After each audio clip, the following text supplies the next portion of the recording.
நீங்க வெளியில வந்தாலே உங்களை சுத்தி ஒரு கூட்டம் வந்துடும், அந்த கூட்டத்தினால ஒரு பிரச்சனை வரும் அப்படிங்கிற மாதிரியான ஒரு மனநிலை உங்களுக்குள்ள இருக்குன்னா நீங்க மக்கள் பணிக்கு நீங்க தேவையே இல்லாதவரா தான் பார்ப்பாங்க. படத்துக்கு அப்புறம் நீங்க படத்துல நடிக்கலன்னு சொல்லி நீங்க ஒரு அரசியல்வாதியாக போகும்போது கூட்டம் உங்களை மொய்க்கவே போறதில்ல.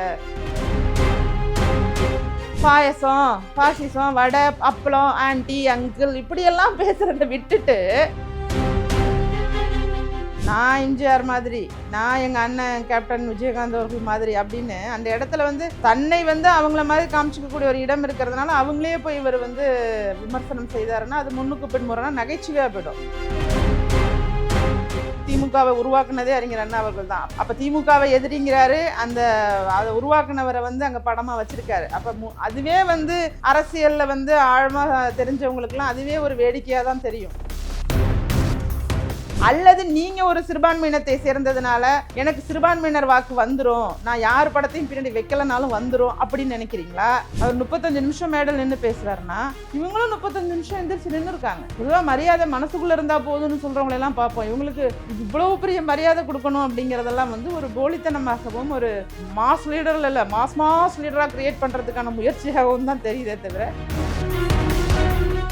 நியூஸ் டிஎன்ஏர்களுக்கு வணக்கம். இன்னைக்கு நம்ம பார்க்க போகிற கெஸ்ட் யாருன்னு பார்த்தீங்கன்னா அனைத்து மக்கள் அரசியல் கட்சியோட தலைவரான திருமதி ராஜேஸ்வரி பிரியா அவர்கள் தான் பேச போகிறோம். வணக்கம். வணக்கம். எப்படி இருக்கீங்க? நல்லா இருக்குங்க. நம்ம இப்போ நடிகர் விஜய் அரசியல் கட்சி தொடங்கி 2 மாநாடு வெற்றிகரமாக முடிச்சிட்டாரு. திருப்பி அடுத்த நிகழ்வு என்ன பண்ண போறாருன்னா திருச்சியில் வர 13ஆம் தேதி சுற்றுப்பயணத்தை மேற்கொள்ள போறாரு. இதை நீங்கள் எப்படி பார்க்குறீங்க? இல்லை, அதெல்லாம் ஓகே தான். அவர் கட்சி ஆரம்பிச்சிருக்காரு, அவர் அடுத்து சுற்றுப்பயணம் மேற்கொள்றதெல்லாம் இயல்பு தானே. ஆனால் சுற்றுப்பயணத்தை எப்படின்னா ஒரு ஊரில் கொண்டு போய் வாகனத்தை போட்டு மக்கள்லாம் பார்த்துட்டு போவாங்களா, அல்லது அவர் மக்களை தேடி போய் பார்ப்பாராங்கிறது தான் டவுட்டாக இருக்குது. ஏதாவது ஒரு தொகுதிக்கு போயிட்டு ஒரு மரத்தடியில் நல்லா கேரவனில் நல்லா அது அங்கேயே குழுகுலுன்னு தான் இருக்கும், உள்ளே தான் உட்காந்துருக்க போகிறாரு. நல்ல நிழலாக உள்ள இடத்துல ஸ்டாப் பண்ணி போட்டுட்டு மக்களை எல்லாரையும் வர வச்சு அப்படி பார்ப்பாரா, இல்லை சுற்றுப்பயணம்னா அப்படி சுற்றி போவாரா, தானும் போவாரா, எங்கெங்கே பேசுவாரா, மக்களை சந்திப்பா, அந்த சந்தேகம் இருக்குது. ஏன்னா இவங்க துப்புரவு பணியாளர்களே நேரில் போய் பார்த்தா என்னை ரசிகர்கள் அப்படியே மொச்சிடுவாங்க, அவங்கள கண்ட்ரோலே பண்ண முடியாது அப்படிங்கிற அளவுக்கு ஒரு ஹைப் கொடுத்துட்டே இருக்காங்கல்ல. அப்படிப்பட்டவங்க தன்னுடைய கட்சிக்கு பணி, தேர்தலுக்காக, வாக்குக்காக நான் எங்கே வேணாலும் போகலாம், ஓட்டு கேட்கறதுக்காக போகலாம் அப்படிங்கிற மாதிரி ஒரு எண்ண ஓட்டத்தில் ஒரு நார்மலாக பாலிடிக்ஸ் எப்படி பார்த்தவங்க யாருமே இருக்க முடியாதுன்னு தான் நான் நினைக்கிறேன். இல்லை மேம், மொதல் மாநாட்டிலையும் 10 லட்சம் பேர் வந்ததாக சொல்கிறாங்க, 2வது மாநாட்டிலையும் 10 லட்சத்துக்கு மேலே வரதா சொல்கிறாங்க. ஸோ சுற்றுப்பயணம் மேற்கொள்ளும் போது லட்சக்கணக்கான மக்கள் கூடும்போது அது பப்ளிக் பிரச்சனை ஆக தான் செய்யும். அவர் சொல்கிற கரெக்ட் தானே?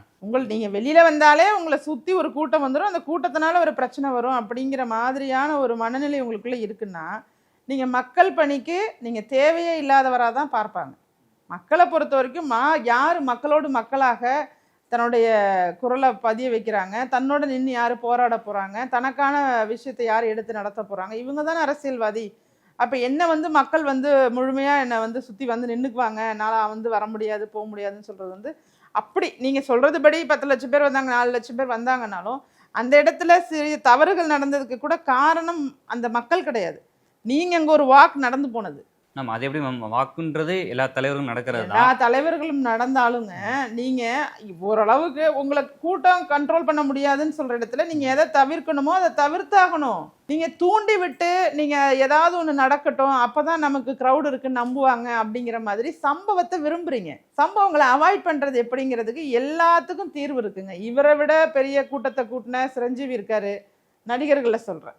இப்போ திருமதி பிரேமலதா விஜயகாந்த் அவர்கள் கூட சொல்கிறாங்க, எங்கள் மாநாட்டுக்கு வந்த கூட்டம்லாம் இது கிடையாதுங்கிறதையும் சொல்கிறாங்க. அப்போ விஜயகாந்த் அவர்களுக்கும் மிகப்பெரிய கூட்டம் கூடியிருக்கு.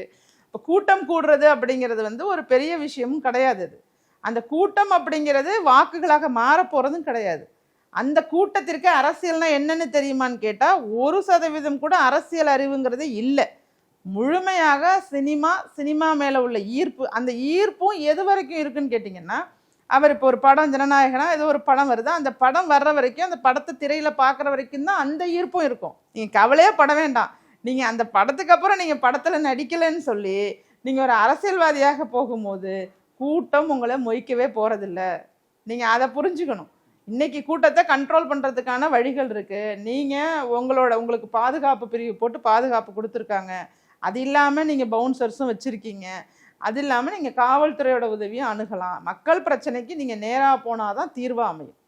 அதை விட்டுட்டு இப்போ அப்போ வந்து அந்த காவலரால் அடித்து கொலை செய்யப்பட்ட அந்த பையன் வீட்டுக்கு மட்டும் போனாரே, அஜித் குமார் வீட்டுக்கு மட்டும் அவர் போனாரே, அப்போ மட்டும் கூட்டம் கூடலையா என்ன? கூட்டங்கிறது கூட தாங்க செய்யும். இதை வந்து நீங்கள் எதுக்காக சொல்கிறீங்க? உங்களுக்கு தேவைன்னா கூட்டம் கூடுங்கிறீங்க, தேவையில்லைன்னா கூட்டம் இருக்காதுங்கிறீங்க. இது என்ன மாதிரியான மனநிலை?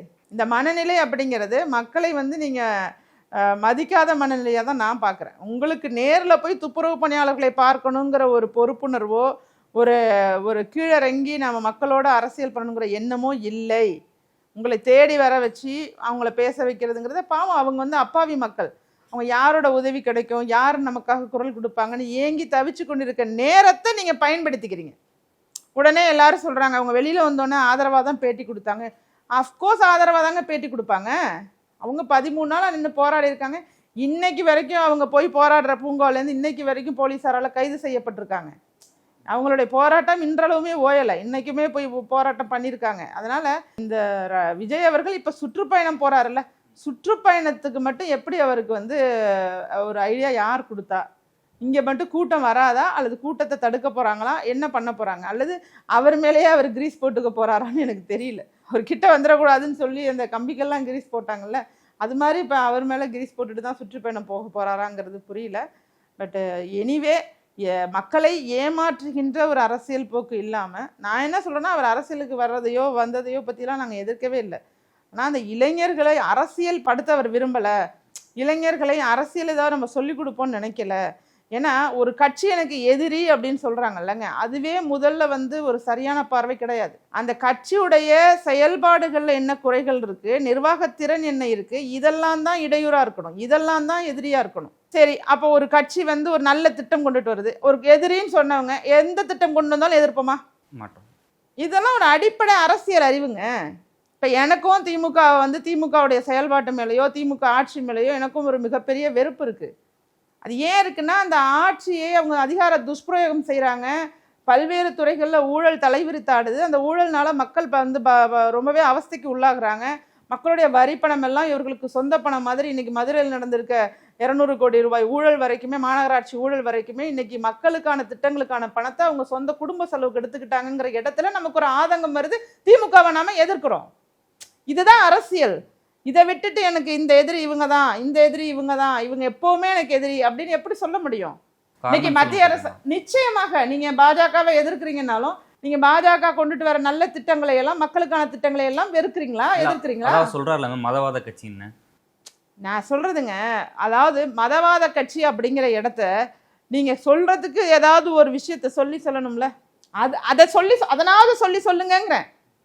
மேலோட்டமாக பாயசம், பாசிசம், வடை, அப்பளம், ஆன்டி, அங்கிள் இப்படியெல்லாம் பேசுறதை விட்டுட்டு முதல்ல அரசியல் படுத்துங்க. அரசியல் படுத்துறதுன்னா ஒரு கட்சியை உங்களுக்கு ஏன் பிடிக்கலங்கிறதுக்கும் அந்த கட்சியை நீங்க எதிரியாக ஏன் எடுத்துட்டு வரீங்கிறதுக்குமான விளக்கம் விவரமாக இருக்கணும். அதை விட்டுட்டு தான் வரணும், தான் அரசியலுக்குள்ள வந்திருக்கோம், தன்னை மிகைப்படுத்தி கொள்ளணும், தன்னையே ஹைலைட் பண்ணிக்கணும், நான் வந்து மார்க்கெட்ல இருக்கும் போதே நான் வந்துட்டேன் அரசியலுக்கு அப்படின்னு அவரை சொல்லிக்கிறது. நான் சிங்கம், என்னோட பெரிய மிருகத்தை தான் அடித்து சாப்பிடும் போது மனுஷனாக வாழ்கிறது எப்படின்னு அங்கே உள்ள இளைஞர்களுக்கு கற்றுக் கொடுங்க. நீங்கள் எடுத்துக்காட்டு எல்லாமே சிங்கம் புலியிலே போயிட்டுருக்கு. ஒரே வன்முறை, திரைப்படங்கள்லையும் வன்முறையாக இருக்குது, பேச்சுவார்த்தையிலையுமே மிருகங்களை வச்சு தான் பேசுகிறீங்க. அதனால் அரசியல் படுத்த அவர் விரும்பலை, அரசியல்வாதியாக அவர் இன்னும் ஆகலை. இப்போவுமே அவர் ஒரு நடிகராக இருக்கார். அன்னைக்கு ஸ்கிரிப்டை எழுதி இப்போ சினிமாவில் வந்துச்சு, இன்னைக்கு ஸ்கிரிப்ட் ப்ரிப்பேர் பண்ணி மேடையில் அவரை லைவ்ல பண்ணிட்டு இருக்காரு. இதுதான் வித்தியாசமாக இருக்கே தவிர அது பதிவு செய்யப்பட்டது, இது பதிவு செய்யப்படாது, அப்படிதான் நேரடியாக நம்ம பார்த்துட்டு இருக்கோங்கிறத தவிர வேற எந்த வித்தியாசத்தையும் நம்ம பார்க்க முடியலை. ஆழ்ந்து மக்கள் பிரச்சனைகளை அணுகி இன்னைக்கு உள்ள இளைஞர்களுடைய பிரச்சனை என்ன, மக்களோட பிரச்சனை என்ன, அடித்தட்டு மக்களோட பிரச்சனை என்ன, சாதியினால பிரச்சனை என்ன, ஆணவ படுகொலை என்ன, எல்லாமே பேசலாமே. ஆர்ப்பாட்டம் நடத்தினாரு. ஆணவ படுகொலைக்கு அடுத்து நடத்தினாரு. அவர் நடத்தினது லாக்அப் மரணங்கள், அதாவது அதுக்கான அதை எடுத்து நடத்தினாரு. அதை நான் குறை சொல்லவே இல்லையே. அந்த மாதிரி செயல்கள் பண்ணிட்டு தானே, அதுக்கு குறை சொல்லவே இல்லையே. நீங்க நுணுக்கமா பாருங்க. இந்த பிரச்சனை எந்த பிரச்சனைக்கு தான் வாய்ஸ் ரைஸ் பண்ணணுங்கிறது வரைக்குமே இன்னொருத்தர் சொல்லி கொடுக்குறாங்க. யாரு மேம் அது? அது தெரியல எனக்கு. அது யாரா வேணாலும் இருக்கலாம். அது பல மாதிரி சொல்றாங்க. ஒரு இடத்துல ஒருத்தர் பேரை சொல்றாங்க, இன்னொரு இடத்துல இன்னொரு பேர் சொல்றாங்க. நான் என்ன சொல்றேன்னா, அவருக்கு அவரை முழுமையா அரசியல் படுத்திக்கணும். அப்பதான் அவரால் அவரை நம்பி அந்த கூட்டத்தை அரசியல் படுத்த முடியும். இந்த இடத்துல இந்த அரசியலே தெரியாத ஒரு கூட்டமாக இது இருந்துச்சுன்னா இது அபாயகரமான கூட்டமாக மாறிடுங்கிறது என்னோட ஒப்பீனியன். இப்ப நான் சொல்றது கூட உங்களுக்கு புரியாது. உனக்கு வேற வேலையே இல்லையா, நீ விஜய் தான் பேசுவியான்னு கீழே பேசுறாங்க. அவர்களுக்கு வேண்டியது என்னன்னா யார் எதை சொன்னாலும் காது கொடுத்து வாங்காத ஒரு கூட்டம் அது. முதல்ல நீ ஒரு நல்லவனா இருந்தீன்னா நான் என்ன சொல்றேங்கிறத காது கொடுத்து கேட்ப. உனக்கும் உன் குடும்பத்துக்கும் பயனுள்ளவனா நீ இருக்கியான்னு பாரு. அதுக்கப்புறம் நீ பொது வழிக்கு அரசியலுக்கு வா. அரசியலுக்கு வந்தாலும் அரசியல் அப்படிங்கிறது மக்களுக்கானது, ஒரே ஒரு நபருக்கானது கிடையாது. உனக்கு பிடித்த நபர் அரசியலுக்குள்ள வந்துட்டாங்கிறதுக்காக நீ ஒரு அரசியல்வாதியா மாற முடியாது. அரசியல் அப்படிங்கிறது முழுவதுமாக மக்கள் சார்ந்த பணி. உன்னை நம்பி இருக்கிற, உன் தெருவில் இருக்க, உன்னை சுற்றி இருக்கிற இப்போ மக்கள் ஏதாவது ஒரு பாதிப்புக்கு உள்ளானாங்கன்னா அந்த இடத்துல நான் இருப்பேன் அப்படிங்கிற ஒரு நம்பிக்கையை விதைக்கணுங்கிறது தானே அரசியல். அந்த நம்பிக்கையை விதைக்கிறதுக்காக என்ன மாதிரியான விஷயத்த உங்கள் கட்சி உங்களுக்கு ட்ரெயின் பண்ணுது அப்படிங்கிற இடம் இருக்குல்ல, அந்த இடம் கால இடமா இருக்கு, பூஜ்ஜியமா இருக்கு. நீ எனக்கு எதிரி, நான் உனக்கு எதிரி, நீ தான் இது படம் வில்லன் மாதிரி, நீ வில்லன் நான் ஹீரோ அப்படிங்கிற மாதிரி எடுத்துட்டு போற விஷயம் கிடையாது. ஒரு நல்ல விஷயம் இருக்குன்னா எல்லா கட்சியும் ஒற்றுமையா அந்த இடத்துல போய் நிற்க வேண்டிய நிலை வரும். நீங்க சொன்னீங்க கூட்டம் கூடுறவங்களாம் வாக்களிக்க மாட்டாங்கன்னு. ஆனா இளைஞர்கள் என்ன சொல்றாங்கன்னா, எங்க வீட்டில் 4 ஓட்டு இருந்துச்சுன்னா ஒரு ஓட்டு கன்ஃபார்ம் விஜய்க்குன்றாங்க. அப்படி வரும்போது 25% ஓட்டு பெறதுக்கான வாய்ப்புகள் இருக்குல்ல மேம். அப்படி இருக்கும்போது ஆட்சி யாரு தீர்மானிக்கிற விஷயத்துல தாவேகா ஒரு முக்கிய இடமா தானே இருக்கு. அந்த அளவுக்குலாம் சதவீதம் வாக்கு வருமாங்கிறது தெரியல. ஒரு வாக்கு வங்கி அப்படிங்கிறது இளைஞர்களால் உருவாக்குற வாய்ப்பு இருக்குது. அதை நம்ம மாற்றுக்கிறது இல்லை, அதை மறுக்க முடியாது. அது இன்னும் 7 மாதம் இருக்குது. இன்னும் அவருடைய சுற்றுப்பயணம், பிரச்சாரம் மேற்கொள்கிற முறை, மக்கள் மத்தியில் எப்படி போய் சென்றடைய போகுது அப்படிங்கிற அதுவும் இருக்குது. அதோட பாசிட்டிவ் அண்ட் நெகட்டிவும் நம்ம இருக்குது. வாக்கு வங்கி இல்லாமல் இல்லை. ஆனால் நீங்கள் சொல்கிற மாதிரி 25% இருக்காது. மெல்ல மெல்ல தான். ஏன்னா தமிழ்நாட்டில் நீங்கள் நினைக்கிற மாதிரி மக்கள் கிடையாதுங்க. இன்னைக்கு அந்த இளைஞன் அப்படி சிந்திச்சா கூட அவனுக்கு நாள் உட்கார வச்சு அறிவுரை சொல்றதுக்கு அவங்க அப்பாவோ அம்மாவோ இருக்காங்க தான். தம்பி நீ சொல்ற சரி, இன்னைக்கு இத்தனை ஆண்டுகள்ல இவ்வளவு மாற்றம் வந்திருக்கு, இந்த முறை நாம இப்ப சென்ற ஆட்சி எடப்பாடியார் ஆட்சி புரிஞ்சப்ப இவ்வளவு திட்டங்கள்லாம் பண்ணியிருக்காரு, இதெல்லாம் பண்ணினதுனால தான் இன்னைக்கு நம்ம இந்த 7.5% இடஒதுக்கீட்டில் தான் இப்போ நம்ம தம்பி போயிட்டு எம்பிபிஎஸ் சேர்ந்திருக்காரு, நம்ம தங்கச்சி போய் எம்பிபிஎஸ் சேர்ந்திருக்கு அப்படிங்கிற இடமெல்லாம் இருக்குல்ல. அந்த அறியாமையில் அவங்களோட போக்கு இருந்தாலும் அதை சரி செய்வதற்கான முயற்சியிலையும் இன்னைக்கு உள்ள பேரண்ட்ஸும் இருப்பாங்க, சமுதாயம் சார்ந்தவர்களும் இருப்பாங்க. அந்த முயற்சிலாம் இருக்குல்ல. இப்போ பாத் கரெக்டாக இருக்குது அப்படின்னா கண்டிப்பாக அவங்களால கோலை ரீச் பண்ண முடியும். அவங்களுடைய பாத்லேயே நிறைய வித்தியாசங்கள், அப்பப்போ என்ன பண்ணுறதுன்னு தெரியாத ஒரு சூழ்நிலை. அறிஞர் அண்ணா அவர்களை படத்தை போட்டுக்கிறாங்க, எம்ஜிஆர் அவர்களோட படத்தை போட்டுக்கிறாங்க. இவர்களுடைய படத்தை எல்லாம் போட்டு தான் தன்னை நிரூபிச்சுக்கணும் அப்படிங்கிற ஒரு இடத்துக்கு போறாரு. இப்போ அவர் மேலே அவருக்கு நம்பிக்கை இருந்துச்சுன்னா தலைவர்கள் எல்லாரையுமே மதிக்கிறோம் அப்படிங்கிற இடத்த அவர் நோக்கி நகரலாம். ஆனால் அந்த இடத்துல தன்னை இவரை போல காமிச்சுக்கணும், அவரை போல காமிச்சுக்கணுங்கிற இடமே தன்னம்பிக்கை இல்லாத ஒரு அரசியல்வாதியாக தன்னை பார்க்குறாருங்கிறத தான் நான் உணர்றேன். நீங்களாம் நல்லாவே சொல்கிறீங்க, இளைஞர்கள் வாழ்க்கைலாம் இருக்குன்னு சொல்கிறீங்க. அது அந்த அந்த எண்ணமோ, அந்த அரசியல் படுத்தணுங்கிற எண்ணமோ, அந்த பக்குவமான அரசியல்வாதியாக மாறணுங்கிற எண்ணமோ திரு விஜய் அவர்களுக்கு இன்னும் வரலங்கிறது தான் வருத்தமாக இருக்குது. அதெல்லாம் வந்துச்சு அப்படின்னு சொன்னால் நம்மளாம் சப்போர்ட் தான் பண்ண போகிறோம். நீங்கள் நல்லது பண்ணால் எல்லாருக்குமே, மக்களுக்காக தான். இப்போ ஒரு பெண்ணாக இருந்து ஒரு அரசியல் கட்சி தலைவராக இருக்கேன் அப்படின்னு சொன்னால் அதற்கு காரணம் நான் மக்களை நேசிக்கிறேன். என்னுடைய கருத்துக்களும் என்னோட ஆர்ப்பாட்டங்களும் போராட்டங்களும் மக்களுக்காக, மக்கள் நலனுக்காக, அவங்க உரிமைகளை மீட்டு கொடுப்பதற்காக இன்றைக்கும் சரி நாளைக்கும் சரி என்னைக்கா இருந்தாலும் அவங்க கூட தான் இருக்க போகிறேன் அப்படிங்கிற எண்ணத்தில் நான் அரசியல் கட்சி நடத்திட்டு இருக்கேன். அப்போ நீங்கள் ஒரு அரசியல் கட்சி நடத்திட்டு இருக்கீங்கன்னா அதோட எண்ணமும் தெளிவாக இருந்துச்சுன்னா நாமளும் ஆதரிக்கலாம். ஆனால் இது பேசுகிறீங்க, இதை பேச மாட்டீங்க, இந்த சாதிக்கு ஒரு மாதிரி, அப்புறம் வேற மாதிரி நடக்கிறீங்க, அப்புறம் உங்களை சுற்றி ஒரு கூட்டம், அந்த கூட்டம் தான் எல்லா முடிவும் எடுக்கிறாங்க, அங்கே உழைப்பவர்களுக்கான இடம் இல்லை, அங்கே உழைக்க முடியலன்னு சொல்லி வெளியில் வர்றவங்க இன்னைக்கு பல பேர் இருக்காங்க. இப்படி உள்ளுக்குள்ளே உள்ள பிரச்சனைகள் எல்லாமே இன்னைக்கு இது அதிகமாகும். இது அதை தான் நான் சொல்ல வரேன். நீங்கள் நினைப்பது போல ஒரு தனி மனிதன் அரசியல் கிடையாது. தனி மனிதன் வாக்கு வங்கி அப்படிங்கிறது நீங்கள் இன்னைக்கு ரசிகராக இருக்கிறத மட்டும் பார்த்துட்டு இருக்கீங்க. இந்த 7 மாதம் அவர் அரசியல்வாதியாக பயணம் செய்ய போறாருல்ல, இனிமேதான் முடிவாகும். வீட்டுக்கு ஒரு ஓட்டா அல்லது தெருவுக்கு ஒரு ஓட்டா அப்படிங்கிறது இனிமேல் தான் முடிவாகுமே தவிர இன்றைக்கு இது டூ இயர்லி. இது எல்லாத்தையுமே நீங்கள் எல்லாருமே சீக்கிரம் முடிவெடுத்துட்டே போகிறதுங்கிறது சரியில்லைங்கிறது என்னுடைய சைட்லேருந்து நான் சொல்ல விரும்புகிறேன். இது கடந்த 2024 பாராளுமன்ற இதில் நாம் தமிழர் கட்சி ஒரு மாநில கட்சி அந்தஸ்து வாங்கிடுச்சு. 8% மேலே ஓட்டு வாங்கியிருந்தாங்க. ஸோ தாவேகா வந்ததுனால திருப்பி அவங்க வாக்கு வங்கி குறையுமா இல்லை அதிகமாகுமா? இல்லை, அது அங்கேருந்து ஒரு பிரிவினர் இங்கே வருவதற்கான வாய்ப்பு இருக்கலாம். வாய்ப்பு இருக்கலாம். அது அது வந்து ஏன்னா ஒரே மாதிரியான ஏஜ் குரூப் உள்ள பீப்புளை தான் இவருமே டார்கெட் பண்ணுறாங்க. இளைஞர்களை தான் நாம் சீமானம். தமிழர் சீமான் அவர்களும் டார்கெட் பண்ணி வச்சுருந்தாரு. இப்போ இந்த ஒரே மாதிரியான குழுவாக இருக்கிறதுனால அதில் சில குழப்பங்கள் வந்து வரலாம். சொல்ல முடியாது. அதைத்தான் நான் சொல்கிறேனே, நீங்கள் இன்னைக்கு எடுக்கிற முடிவுங்கிறது எதுவுமே சரியானதாக இருக்காது. ஏன்னா நான் ஒரு உறுதி வேணால் சொல்லலாம், ஒரே மாதிரியான இளமையான பையன்களாக இருக்கும்போது அவங்களுக்கு இன்னும் அரசியல் தெளிவு இல்லாமல் இருக்கும்போது இதுலேருந்து இது பெட்டரா அது பெட்டரான்னு சூஸ் பண்ண முடியாமல் அங்கேருந்து இங்கே வரலாம், இங்கேருந்து அங்கே போகலாங்கிற ஒரு நிலை தான் இருக்கே தவிர, இது அவருக்கு வாக்கு சதவீதம் குறைவதற்கு எந்த அளவுக்கு வாய்ப்பு இருக்கோ அந்த அளவுக்கு அதே வாக்கு சதவீதத்தை மெயின்டைன் பண்ணிக்கிறதுக்கான வாய்ப்பும் இருக்குது. நம்ம குறைஞ்சிடும்னு நம்மளே போட்டு எல்லாத்தையும் நரேட் பண்ணணும்னு அவசியம் கிடையாது. ரெண்டுக்குமான வாய்ப்புமே சமமாக இருக்கிறதா தான் நான் பார்க்குறேன். ஒருவேளை கூட்டணி அமைக்க வாய்ப்புகள் இருக்கா? கூட வர்றதுக்கான வாய்ப்பு எனக்கு தெரிஞ்சு எனக்கு தெரியல. ஏன்னா அவருடைய ஸ்டாண்ட்லேயும் நிறைய வித்தியாசங்கள் இருக்குது. திடீர்னு இப்போ திமுகவில் போய் திமுக தலைவர்களை சந்திக்கிறது அதெல்லாம் வந்து அங்கே உள்ளவங்களையே பின்னாடி ஏன் போய் சந்திச்சாருன்னு 4 பேர் கேட்குறாங்க. அதன் பிறகு தான் அவர் வந்து திமுகவை திட்டுறதை குறைச்சிக்கிட்டாரு. அப்போ அவரோட பாதை இருக்குது பாருங்கள், அது ஏற்றம் இறக்கம் அது இதுன்னு அந்த மாதிரி போகும்போது அதில் அதிருப்திலாம் வரும். அதனால் ப்ளஸ் மைனஸ் அதிருப்தி இது திருப்தி அப்படின்னு சொல்லி இதெல்லாம் சேரும்போது இங்கே ஒரு ஒரு ரொம்ப அதிகமாகிறதுக்கான வாய்ப்பு இல்லை அப்படின்றது இருக்கும். இருக்கிறத சஸ்டெயின் ஆகலாம், குறையவும் செய்யலாம். அப்படிங்கிறதுக்கான ஈக்குவல் சான்சஸ் இருக்குது. அதை தான் பார்க்குறேன் நான். மதுரை மாநாட்டில் வந்து விஜய் அவர்கள் வந்து திமுகவை பற்றி நிறைய விமர்சனம் வச்சுருந்தாரு, பாஜகவை பற்றியும் நிறைய விமர்சனம் பண்ணியிருந்தாரு.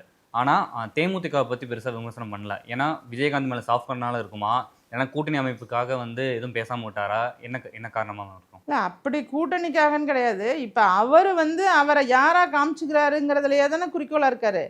நான் எம்ஜிஆர் மாதிரி, நான் எங்கள் அண்ணன் கேப்டன் விஜயகாந்த் அவர்கள் மாதிரி அப்படின்னு அந்த இடத்துல வந்து தன்னை வந்து அவங்கள மாதிரி காமிச்சிக்கக்கூடிய ஒரு இடம் இருக்கிறதுனால அவங்களே போய் இவர் வந்து விமர்சனம் செய்தாருன்னா அது முன்னுக்கு பின்முறைனா நகைச்சுவையாக போயிடும்.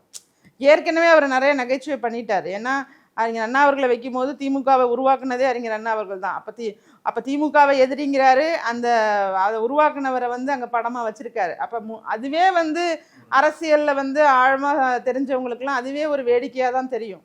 அப்படி இருக்கும்போது இன்னமும் காமெடி பண்ணிகிட்டே இருக்கிற மாதிரி ஆகிடும். நீங்கள் எல்லாரையும் பற்றி விமர்சனம் பண்ணிட்டு அப்புறம் நான் தான் விஜயகாந்த் அப்படின்னு பேச ஆரம்பிச்சிடுவாருன்னா வச்சிங்களா, அப்போ வேறு மாதிரி ஆகிடும் பாருங்கள். அதனால் அதைத்தான் நான் முன்னாடியே குறிப்பிட்டேன். முதல்ல நீங்கள் உங்கள் மேலே ஒரு செல்ஃப் கான்ஃபிடென்ட்டோட நான் மக்களுக்கான தலைவராக இருப்பேங்கிற நம்பிக்கையோடு நீங்கள் வந்து செயல்பட்டீங்கன்னா அதில் ஒரு நல்ல அரசியல் தெரியும். நீங்கள் யாரையாவது நம்பி இத்தனை பேரை பின்னாடி நாங்கள் வந்து எங்களோட கட்சியுடைய தலைவர்களாக வச்சுருக்கோன்னு சொல்லி அதுலேயும் ஒரு சாதிய வட்டம் போட்டுக்கிட்டு இந்த சாதியை சேர்ந்தவர்களுக்கு ஒரு தலைவர், இந்த சாதிக்கு ஒரு தலைவர், பெரும்பான்மையாக இருக்கக்கூடிய சாதிகளுக்கான தலைவர்களை அங்கே பின்னாடி வச்சுருக்கீங்க. நீங்கள் ஒரு மத நல்லிணக்கத்தை கூட அங்கே வலியுறுத்தலை. அங்கே அப்துல் கலாம் அவர்களையும் வைக்கலாமே, ஒரு தலைவராக வைக்கக்கூடாதா என்ன? நீங்கள் நிச்சயமாக வைக்கலாம். அவரும் வந்து ஜனாதிபதியாக இருந்தவர். அப்போ வந்து அவரை வந்து நீங்கள் வைக்கிறதுல எந்த தவறும் கிடையாது. அப்போ அந்த இடத்துல கூட ரொம்ப கவனமாக காய நகர்த்துறீங்க. வாக்கு வங்கி அரசியலுக்காக நமக்கு யாரோட உதவி பெரும்பான்மையாக தேவையோ அவர்களை சார்ந்து நாம் அரசியல் பண்ணிக்குவோம். இந்த வாக்கு வங்கி திமுகவுக்கு தான் போகும், சிறுபான்மையினருடைய வாக்கு திமுகவுக்கு போகும், அப்போ சிறுபான்மையினர் நமக்கு தேவையில்லை அப்படின்னு நினைக்கிறீங்களா? அல்லது நீங்கள் ஒரு சிறுபான்மையினத்தை சேர்ந்ததுனால எனக்கு சிறுபான்மையினர் வாக்கு வந்துடும், நான் யார் படத்தையும் பின்னாடி வைக்கலனாலும் வந்துடும் அப்படின்னு நினைக்கிறீங்களா? இப்போ குளறுபடிகள் தானே இதெல்லாமே. நம்ம ஆலோசனை பண்ண வேண்டிய இடம் தானே. இதெல்லாம் வந்து நம்ம தெரிஞ்சுக்கணும், இளைஞர்களும் தெரிஞ்சுக்கணும்ல, சிறுபான்மையினரும் தெரிஞ்சுக்கணும்ல. இப்போ எதனால் வைக்கல அப்படிங்கிற இடம். இப்போ பொதுவாக வந்து அவருடைய அரசியலில் ஒரு தெளிவு இல்லை. அந்த தெளிவு இல்லை அப்படிங்கிறதுனால தான் இப்போ நான் கட்சி ஆரம்பிச்சிருக்கேங்க. நான் வந்து தமிழக மக்களை தான் பின்னாடி பேக்ரவுண்டாக வச்சுருக்கேன். நான் எந்த தலைவரையும் வைக்கல. நான் 6 வருஷம் ஆகுதுங்க, 7வது வருஷம் வந்துட்டேன். நிறைய பேர் சொல்லியிருப்பாங்க எல்லாருடைய படத்தை வைங்க, அதை வைங்க, இதை வைங்க. நான் சொல்கிற ஒரே வார்த்தை, இந்த தமிழ்நாடு வந்து பல கட்டங்களை தாண்டி வந்திருக்கு. பல்வேறு தலைவர்கள் தியாகம் பண்ணியிருக்காங்க. அதில் வந்து நான் சுருக்க விரும்பலை. இவர்களால் தான் சொல்லி சுருக்க விரும்பலை. இந்த மண்ணிற்காகவும் மக்களுக்காகவும் உண்மையாக பாடுபட்ட அனைத்து தலைவர்களையுமே நான் வணங்குறேன். அவங்க எல்லாரையுமே நான் மனதில் வச்சுருக்கேன். எனக்கு வந்து எல்லாருடைய வழிகாட்டுதலும் எனக்கு தேவை அப்படிங்கிறத நான் உள்ளத்தால் நினைக்கிறேனே தவிர அதை வந்து மார்க்கெட்டிங்காக அந்த புகைப்படத்தை வச்சு மார்க்கெட்டிங் பண்ணணும்னு நான் விரும்பலை அப்படிங்கிறது என்னுடைய பார்வை. அவங்கவுங்களுக்கு ஒரு நோக்கம் இருக்கும். ஆனால் என்னுடைய மைண்ட் செட்டுங்கிறது தெளிவாக இருக்கேன். நான் பேசக்கூடிய ஒவ்வொரு சமூக நீதி குறித்து பேசினாலும் அதில் ஒரு தலைவர் நிச்சயமாக இருப்பார். அதில் கண்டிப்பாகவே நம்ம அம்பேத்கர் அவர்களை நினைவு கூர்ந்து பேசுவோம் தான். அப்போ என்ன பேசுகிறனோ அந்தந்த இடத்துல அந்த தலைவர் இருக்க தான் செய்வாங்க. ஒவ்வொரு விஷயத்தை பற்றி பேசும்போது அங்கே முன்னாடி ஒரு தலைவர் அதோட இம்பேக்டை உருவாக்கிட்டு தான் போயிருக்காங்க. நம்ம யாரும் ஒன்றும் புதுசாக வேணால் நம்ம அடுத்த லெவலுக்கு போகிறதுக்கான திட்டங்களில் வேணால் நம்ம புதுமையை கொண்டு வரலாமே தவிர இது வரைக்கும் மக்களுக்கான மண்ணுக்கான போராட்டங்கள் பல தலைவர்களால் முன்னெடுக்கப்பட்டிருக்கு.